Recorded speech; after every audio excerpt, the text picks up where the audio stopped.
नमस्कार, हमारा छत्तीसगढ़ में आपका स्वागत है। मैं हूं आरिश अजहर, आपके साथ रुक करेंगे इस वक्त की हेडलाइंस पर। किसानों का आंदोलन है जारी, दिल्ली की सीमाओं का घेराव बरकरार, कृषि मंत्री की अमित शाह के साथ बैठक। बघेल ने पीएम को पत्र लिखकर मुफ्त मांगा कोरोना का टीका, पत्र में लिखा छत्तीसगढ़ आदिवासी बहुल इसलिए पहले चरण में और मुफ्त दे कोरोना टीका। आईआईटी भिलाई के शैक्षणिक क्षेत्र कॉरिडोर का भूमि पूजन, सीएम बघेल अधिरचना स्थापना कार्यक्रम और ब्रिक लेयरिंग सेरेमनी में हुए शामिल। दुर्ग को मुख्यमंत्री भूपेश बघेल ने दी बड़ी सौगात, छत्तीसगढ़ लोक कला मार्ग का किया लोकार्पण, सिविल लाइन से दादी नानी पार्क के बीच लगी आकर्षक मूर्तियां। फिर एक बार महंगाई की मार, आलू प्याज की महंगाई चिल्हर में ज्यादा, आलू थोक में 36 रुपए किलो पर, लोकल बाजारों में 45 से 50 किलो। छत्तीसगढ़ में कोरोना का कहर जारी, प्रदेश में 1648 कोरोना मरीज मिले, 27 मौतें। आप देख रहे हैं के न्यूज, खबरों का सारथी। और छत्तीसगढ़ के मुख्यमंत्री भूपेश बघेल ने कुटेला भाड़ा स्थित आईआईटी का भूमि पूजन किया। इस अवसर पर कृषि मंत्री रविंद्र चौबे, दुर्ग राज्यसभा सांसद सुश्री सरोज पांडे समेत कई दिग्गज नेता इस सभा में शामिल हुए। दुर्ग स्थित लोक कला मार्ग का भी शुभारंभ किया गया।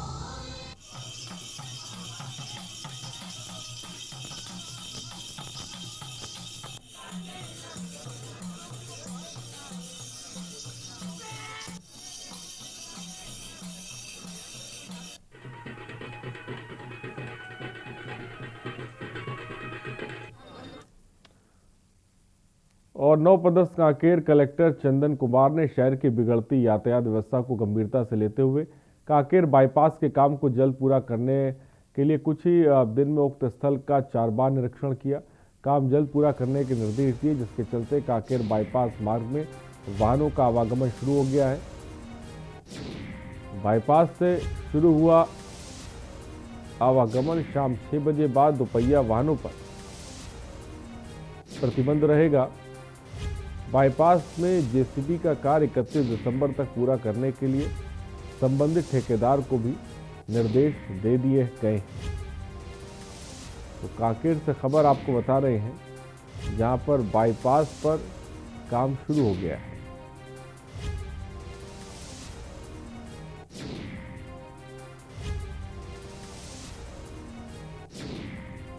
क्या है, जो अपना कांकेर शहर है उसमें भी सड़क निर्माण का कार्य चल रहा है और ऐसे में हेवी ट्रैफिक वहां से जाता है, तो एक वहां पे भी विकास कार्य प्रगति होता है। और यहाँ पे हमारा हाईवे का जो बाईपास बना है, इसमें कुछ कमियां थी, जिसको भी पूरा करके हम लोग चाह रहे हैं कि ज़्यादातर ट्रैफिक जो हेवी ट्रैफिक है वो इधर से डाइवर्ट हो जाए और बिना सेफ्टी के साथ में कॉम्प्रोमाइज़ किए हुए ये काम हो, ताकि शहर में लोड कम हो और बाईपास। और विशेष नक्सल ऑपरेशन के दौरान नक्सलियों द्वारा सुरक्षा बलों को क्षति पहुंचाने की नीयत से लगाए गए टिफिन बम, स्पाइक्स, नक्सली वर्दी सहित अन्य नक्सली सामग्री बरामद की गई। नक्सलियों की उपस्थिति की सूचना पर डीआरजी और एसटीएफ और 2 वाहिनी सीआरपीएफ का संयुक्त बल विशेष नक्सल विरोधी अभियान हेतु थाना फूलबगड़ी और गादीरस और गंधारपार और चिंगुनगुड़ा के आसपास क्षेत्र के लिए रवाना हुए। तो नक्सलियों के लिए बिछाए गए बमों को निष्क्रिय किया गया है। सुरक्षा बलों ने टिफिन बम आपको बता दें बरामद किए हैं।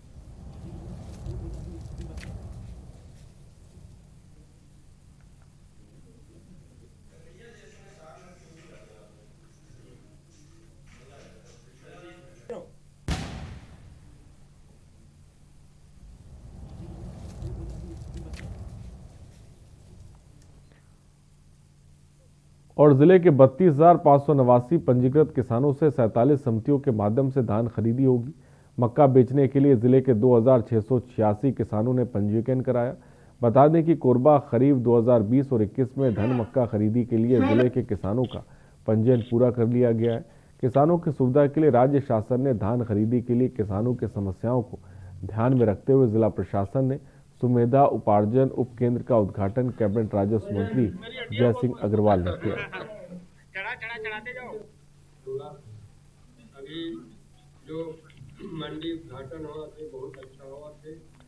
उनके साथ में माननीय सभापति भैया को बहुत सुविधा मिलेगी। जो हमारे ग्रामीण भाई 25-25 किलोमीटर दूर जाके जो धान बेचने जाते थे, उनको आज गांव में आसपास के ग्रामीणों को भी इसका लाभ मिलेगा, जो बहुत ही कम दूरी में आके इस धान उपार्जन केंद्र में अपना धान बिक्री कर सकेंगे। ओ कन्वेरी अब ये उद्घाटन हो गए थे, ये वो कटका सुविधा मिली है कल। हाँ बहुत कटका परेशानी होत रही पहले, का परेशानी होत रही? बहुत परेशानी होते है। एक परेशानी और है हमारे गांव में, सोसाइटी वहाँ चला गया है बाकी जमनी पाली और सुमेधा गाँव 1800 जनसंख्या है, तो यही हमारे और दुख है, सोसाइटी भी आया चाहिए। शासन ने जो किसानों को कुछ केंद्र की दूरी जो बहुत ज़्यादा पड़ रही थी, तो इस पर गंभीरता से विचार करते हुए शासन ने ज़िले में 7 नए उपार्जन केंद्र और दिए हैं, जिनमें से एक ये सुमेधा है। इस सुमेधा में आज माननीय मंत्री जी के द्वारा इसका उद्घाटन किया जा रहा है और इससे किसानों को जो है वो जो दूरी का ये था कि यहाँ से 20 किलोमीटर 25 किलोमीटर जाना पड़ता था, तो वह मुश्किल से 7-8 किलोमीटर का दायरा हो जाएगा और इससे किसानों को एक और जहाँ लाभ मिलेगा, वहीं पर जो है वो किसानों के बीच में जो एक ये व्याप्त था कि हमको एक लंबा जाना पड़ता है, वो उनकी जो ये है वो शासन ने उस कमी को दूर किया है। सर, हम लोग हमारे गांव में धान खरीदी केंद्र का उद्घाटन हो रहा है।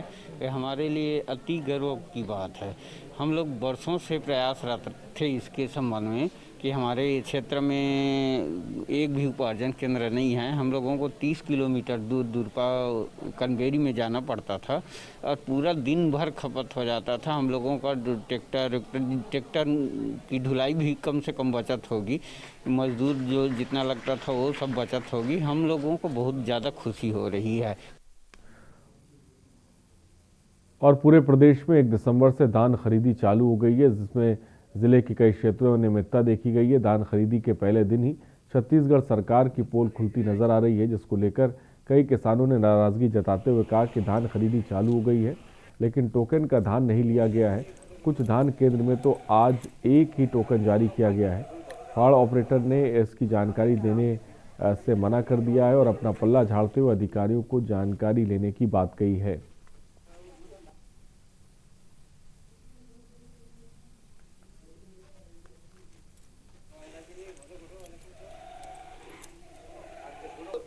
मेरा 6 कुंटल धान में घपला हो गया और गांव के और 2-4 लेके 20-25 कुंटल का धान का घपला हुआ। कौन घपला? पता नहीं, उनसे पता नहीं, मैं छोटा आदमी, उतना मेरे को अंदाज नहीं है। फिर सुसाइड बंद हो जाने के बाद, समाप्त हो जाने के बाद 20-25 कुंटल धान यहाँ पड़ा था। उसके बाद वो धान कहाँ गया, क्या हुआ, और जिसका धान है उसको फायदा क्यों नहीं मिला?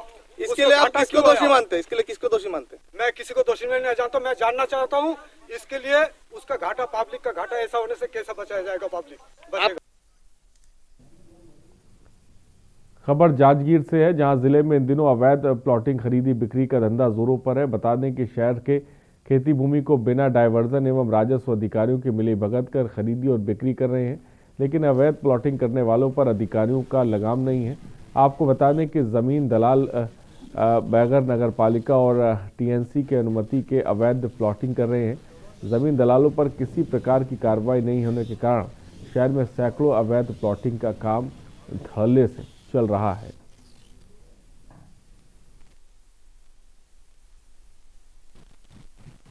प्लॉटिंग का कारोबार फल फूल रहा है, जिसे देखने वाला कोई नहीं है। खबर आपको जांजगीर चांपा से बता रही हैं।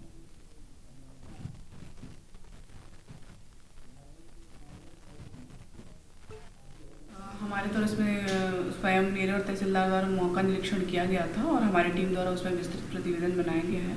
अब उनसे नोटिस जारी कर जवाब मांग रहे हैं कि उनके पास जो भी डॉक्यूमेंट्स हैं, रेरा का अप्रूवल है क्या, नगर पालिका से क्या उन्हें मिले हैं और क्या उन्होंने उस लैंड का डायवर्जन कराया, जितने भी प्रोसेस में जो भी पेपर्स लगते हैं अगर वो उनके पास है तब हम प्रोसीड करेंगे और अगर नहीं है तो फिर कार्रवाई की जाएगी। कलेक्टर महोदय द्वारा निर्देश दिया गया कि जहाँ भी ऐसी अवैध प्लॉटिंग की जा रही है वहाँ पे निरीक्षण करके उन सबको नोटिस देके कार्रवाई करें।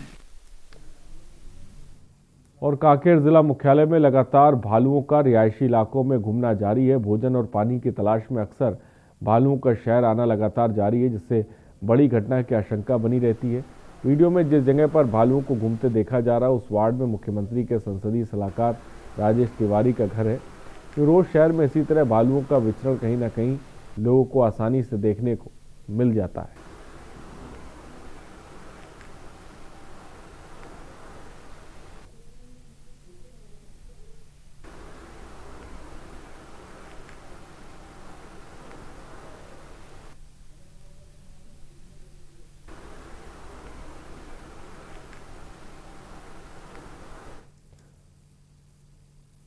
और छत्तीसगढ़ कर्मचारी अधिकारी फेडरेशन के द्वारा मांगों के संबंध में राज्य शासन को पर ज्ञापन देकर अवगत कराया गया। अपनी मांगों को निराकरण हेतु अनुरोध किया गया कि ज्ञापन में कहा गया कि समस्याओं के निराकरण की कार्रवाई नहीं होने के कारण कर्मचारी अधिकारी आक्रोशित हैं और शासन द्वारा दिए गए आश्वासन के बावजूद मांगों पर विचार नहीं होने से कर्मचारी व्यथित हैं, क्योंकि दिवाली पर्व घोषणा की उम्मीद कर्मचारी अधिकारी कर रहे थे। बता दें कि आयोजित छत्तीसगढ़ कर्मचारी अधिकारी फेडरेशन की बैठक में शासन के उपेक्षापूर्ण रवैये के लोकतांत्रिक विरोध और मांगों के निराकरण हेतु शासन का ध्यान आकृष्ट करने का चरणबद्ध आंदोलन करने का फैसला लिया गया।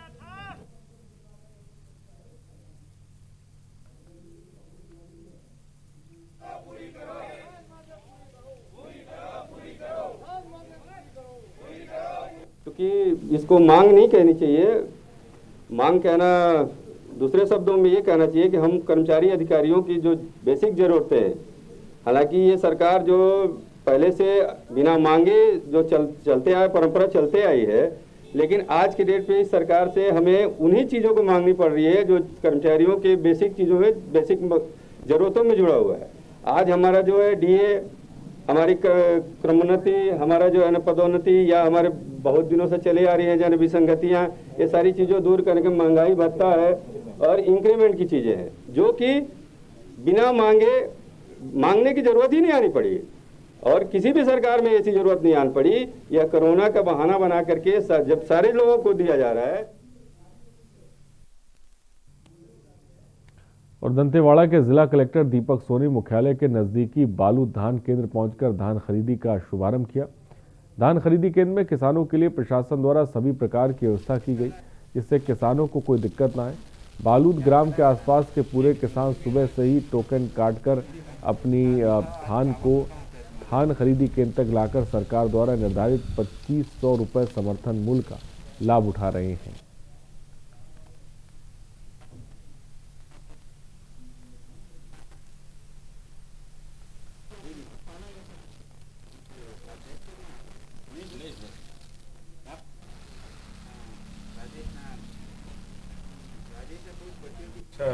धान खरीदने का हुआ, यहाँ पे मास्क, किसानों के पीने का पानी, डिस्टेंस दूरी बनाते हुए धान खरीदी की शुरुआत की है।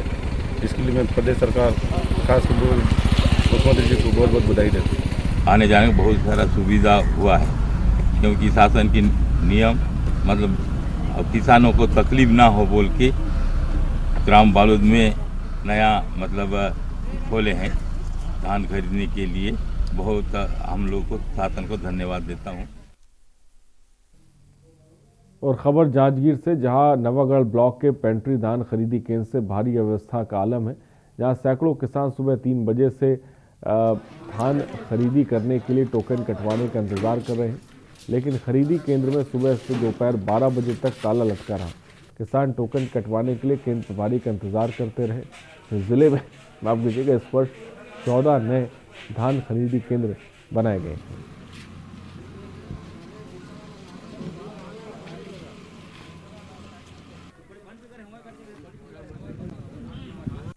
7 बजे 7 बजे आन तो ताला बंद से आदमी बैठे किसान में सब अभी तक ले बैठे ना खाए तो नहीं है बहुत किसान कुछ कुछ खा डाले हुई आए हुई आप कुछ वैसे है का पता नहीं बैठे हैं बंद है सब लाइट बंद है जी सब बंद है 2 दिन के ये कटे यानी ये है 27 तारीख के टोकन कटी के नेट में देखे रहे तो आके देखे 27 के देखे 27 के नहीं कटी ओकर बाद में फिर 28 के 29 के 30 के इकट्ठा बेदे 1 तारीख के अब कठी के ही भिंडरी वाला मन के तो हम 3 बजे भी सरह के आके हम लाइन लगे रहे पर्ची जमा करे रहे हम अब ओकर बाद में देखा था अभी आई तभी आई के 10:30 बजे आई कहें ओकर बाद कहाँ 11:30 बजे दे आई से भाई तारा लगे रही से भाई ओकर पहली 11:30 बजे आई से वो दे 2 जन के काटे है तो हम पूरा दे थप्पी लगे है पर्ची में अभी परेशानी टोकन कटत अभी लाइन के परेशानी है भाई।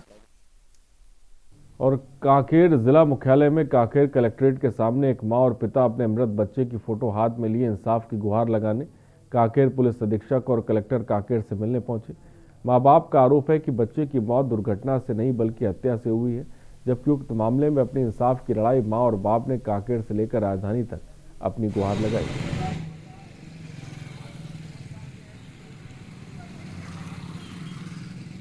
कि मेरा जो है कुछ लोग जो है हमारे ऊपर ध्यान दिए थे लेकिन हम लोग उस चीज़ को समझ नहीं पाए। जो है हम यही चाहते हैं कि कोई मेरा दुश्मन है जो मेरे बच्चे को जो है 2 आदमी भिजवा के और उसको जो है बियर की बाटल से मारा गया, इसका छानबीन अगर सही रूप से हो तो कम से कम आरोपी सामने आएगा। जो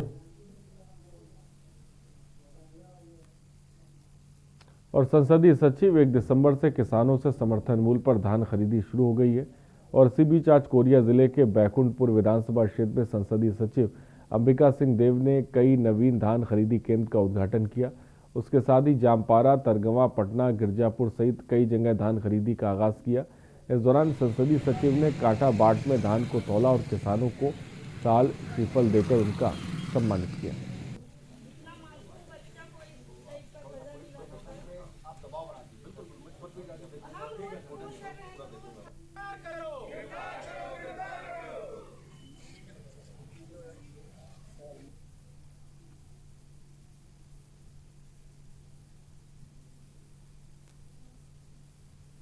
और कोरबा में नाबालिग के अपहरण के मामले में पुलिस ने त्वरित कार्रवाई करते हुए केवल बालिका को बरामद कर लिया बल्कि आरोपी को भी 6 घंटे के अंदर गिरफ्तार कर लिया।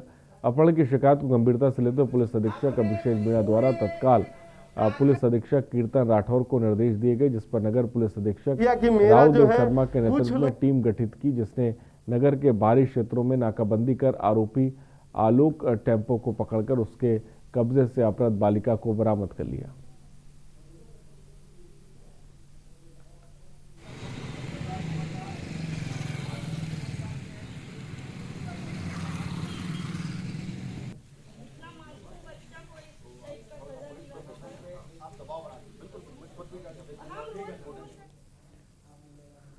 एक दिसंबर से समर्थन मूल्य पर धान खरीदी शुरू होते ही किसानों की समस्या बढ़ गई है। ताज़ा मामला पिथौरा विकास खंड के ग्रामीण सहकारी समिति मर्यादित सरकंडा के सामने आया है। सरकंडा समिति में 6 गांव लहरौद, नयापार और तमाम ऐसे गांव हैं कि 762 किसान पंजीकृत हैं।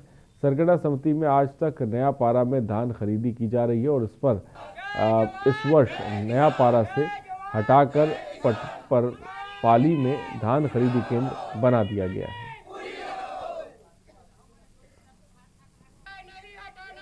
कि हम लोग पूर्व में ये आवेदन दिए थे कलेक्टर को, एसडीएम को, उप पंजीयक को, आज तक हमारा कोई निर्णय नहीं दिया है। हम लोग पूर्व में नयापारा सोसाइटी में धान बेच रहे थे 15 सालों से। आज हमारा सोसाइटी पटपट पाली में जा रहा है। इसके लिए हम लोग यहाँ पूर्व में जहाँ यथावत था वहाँ खरीदा जाए धान बोल के हम लोग मांग कर रहे हैं। ये सरकार किसानों की सरकार है बोलते हैं, लेकिन आज कहाँ है किसानों की सरकार? अधिकारी बताइएगा काबत धान नहीं खरीदते। 2 तारीख हो गए है ना, 2 तारीख हो गए, धान खरीदी होती नहीं है। एक तो दिन इसने भी पिछवा गए किसान मन के हैं। धान लग सब रखे बिचौलिया मन ला बेचा थे धान किसान मन है। अब यदि हमर मन के धान आज 2 तारीख हो गई, हमार जगह कौन सा हमार सरकार सोसाइटी में कौन सा जगह में खरीदी करना है एला अधिकारी मन डिसाइड नहीं कर पाते अभी तक। शासन के आदेशानुसार धान खरीदी 1 दिसंबर से शुरू होने वाला था, किंतु कारणवश मेरे को किसी प्रकार का शासन से आदेश नहीं मिला जगह का कहाँ खरीदी करना है धान खरीदी। इस कारण मैंने किसानों का टोकन किसी भी गांव का जारी नहीं किया है।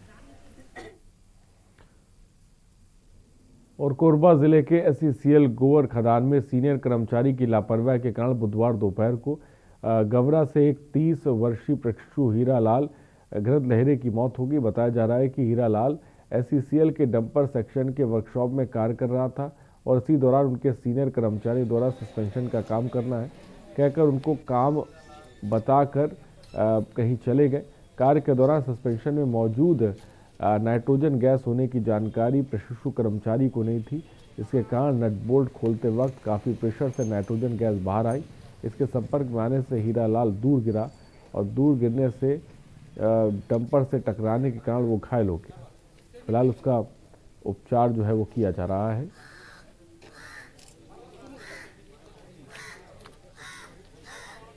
आज जो घटना हुई है 12:30 बजे करीब, जो उक्त व्यक्ति है उसका नाम हीरालाल घृतलहरे ITI अप्रेंटिस में था और उसका ब्रांच मैकेनिकल है। डंपर वर्कशॉप में सस्पेंशन को खोल रहा था। सस्पेंशन को खोलते समय नाइट्रोजन गैस को रिलीज कर लेना चाहिए था, लेकिन नाइट्रोजन गैस को रिलीज ना करने की वजह से प्रेशर से नाइट्रोजन गैस उसके ऊपर पड़ा और जैसे ही ऊपर पड़ा तो इतना ज़्यादा नाइट्रोजन गैस का प्रेशर होता है कि वो फेंका गया, जो कि बगल में डंपर था। डंपर उसके हेड में लगा, मस्तिष्क में लगा, जिससे उसका वही काफ़ी चोट आई। उसके बाद उसको हॉस्पिटल लाया गया। हॉस्पिटल में उसको मृतक घोषित किया गया। और शहर में असामाजिक तत्व और अवैध कृत्य करने वाले पर लगातार वरिष्ठ अधिकारियों की नजर बनी है। बिलासपुर की तोरवा पुलिस ने बंगाली चौक के पास एक युवक को चाकू मारने के आरोपी छोटू दास, राजा यादव, महेंद्र त्रिवेदी को गिरफ्तार कर लिया। पुलिस ने घटना में प्रयुक्त चाकू को बरामद करने के साथ ही सभी को न्यायालय पेश किया। गतिविधियों को अंजाम देने वाले एवं अवैध कृत्य करने वालों पर लगातार कार्रवाई होनी चाहिए। आदेश के परिपालन में तोरवा पुलिस ने पिछले दिनों भी निरंतर कार्रवाई किया गया की रिपोर्ट पर एक अपराध दर्ज हुआ था, जिसमें उनके साथ में ये बंगाली चौक के पास में वो रात में आ रहे थे, तो 3 आरोपियों ने एक बाइक में जो तीनों सवार थे उनके ऊपर चाकू से हमला कर दिया था पुराने विवाद को लेकर, जिसमें छोटू दास निवासी टिकरापारा, राजा यादव निवासी लिंगियाडी एवं मोनू त्रिवेदी निवासी लिंगियाडी, ये तीनों जो है वहां पर आए हुए थे और मोनू त्रिवेदी के द्वारा जो है उनके ऊपर पुराने विवाद को लेकर चाकू से वार कर दिया गया था। और कांकेर जिला मुख्यालय में लगातार श्रद्धालुओं का रिहायशी इलाकों में घूमना जारी है। भोजन और पानी की तलाश में अक्सर भालुओं का शहर आना लगातार जारी। इसकी बड़ी घटना को आशंका बनी रहती है। वीडियो में जिस जगह पर भालू को घूमता देखा जा रहा है उस वार्ड में मुख्यमंत्री के संसदीय सलाहकार राजेश तिवारी का निवास भी है। बस DFO साहब से मिलने के लिए, मौखिक रूप से उनको आगाह कराने के लिए कि जो भालू परेशान करके रखे हैं पूरे शहरवासियों को, बीच रोड में घूम रहे हैं या बीच मोहल्ले में घूम रहे हैं। कल हमारे एक दोस्त के घर वालों को भी दौड़ाया गया है। उसके लिए इनको आगाह करने, उनसे पूछने की क्या प्रक्रिया रहेगी उनकी, उनको रोकने के लिए, भालुओं को रोकने के लिए शहर में आने से। ये परेशानी कब से चल रहा है आपकी? ये तो अभी तो बहुत रेगुलर दिख रहा है। पहले फिर भी कभी कभार चलो सुनने को मिल जाता था कि आज भालू दिखा। अभी मेरे ख्याल से कोई कांकेर का वासी ऐसा बोल नहीं सकता कि एक दिन नहीं देखा होगा। और खबर कबीरधाम के मोती नाला थाना अंतर्गत ग्राम गैरमौर से है, जहां 13 साल की एक बच्ची को ईसाई मिशनरी द्वारा काम सिखाने और पढ़ाई के लिए अपने साथ ले जाकर अपहरण करने का मामला सामने आया है। इसके बाद परेशान परिजनों ने मोती नाला थाने में मामले की सूचना दी और पुलिस ने कहा कि कवर्धा थाने में इसकी शिकायत की गई है। इसके बाद परिजनों ने कवर्धा थाने में मामले की शिकायत दर्ज कराई।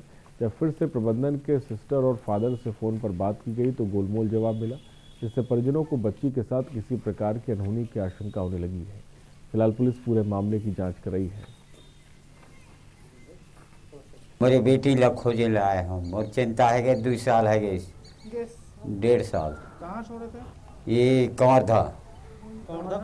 यीशु सिस्टर, हाँ यीशु का। अभी बच्ची कहाँ है? बच्ची है आंध्र में। कैसे पता चले आंध्र में? आंध्र में है, मोबाइल से बात है इसे। हाँ जी, एक दंपति आई हुई है जिनका ये बताना है कि कवर्धा के होली क्रॉस स्कूल में लगभग 1 साल के पहले उन्होंने अपनी बच्ची को, जो नाबालिग है, उनको छोड़ा था यहाँ पर, और अभी पता करने पे वहाँ पे नहीं मिल रही है। फ़ोन पे उनकी कुछ माह पहले बात हुई थी, तो जिनके संरक्षण में वो बच्ची है उनके द्वारा भी गोलमोल जवाब दिया गया, जिसके तहत इनके आवेदन पर एक मामला 363 का पंजीबद्ध किया जा रहा है। और उसके बाद होली क्रॉस स्कूल के संस्थापकों से बात किया गया कि बच्ची कहाँ है, तो उन्होंने उसको किसी संरक्षण में होना बताया है, जिसको कल हमारे पास पेश करेंगे। फिर बच्ची का बयान लेने के बाद अग्रिम कार्रवाई की जाएगी। खबरों में इतना ही, बने रहिए हमारे साथ। नमस्कार।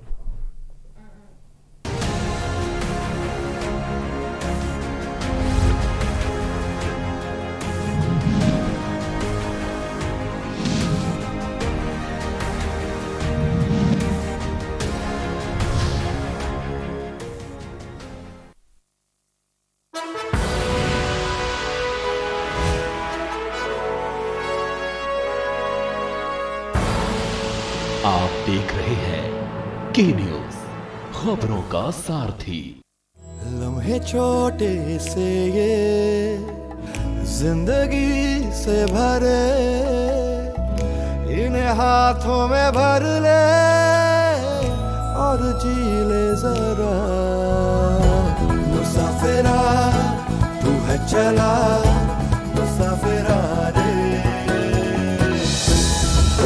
छोटे छोटे लम्हों का अनोखा सफर, कमला पसंद, अनोखा स्वाद और खुशबू में झूम के भाई लेके आए गोल्डी मसाले। गोल्डी मसाले, खुशबू और स्वाद ऐसा तो रिश्तों में गुस्सा कैसा। कोरोना संकट काल में के न्यूज इंडिया की देशवासियों से अपील है कि हम जाति धर्म को भूलकर कोरोना को हराने में एक साथ खड़े हों। जरूरतमंदों की मदद करें। कोरोना के खिलाफ जंग में हम अपना योगदान दें। हम सब मिलकर लड़ेंगे और मिलकर जीतेंगे।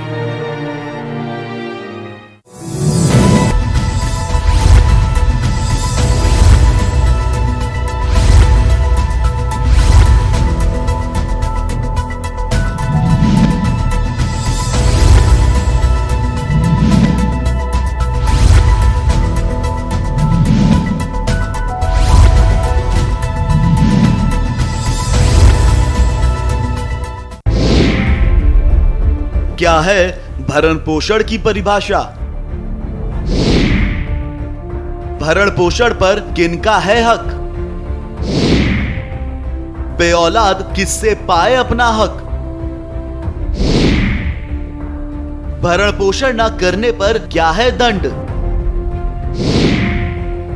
भरण पोषण की क्या होगी राशि? बुजुर्गों का हक ऐतिर रख।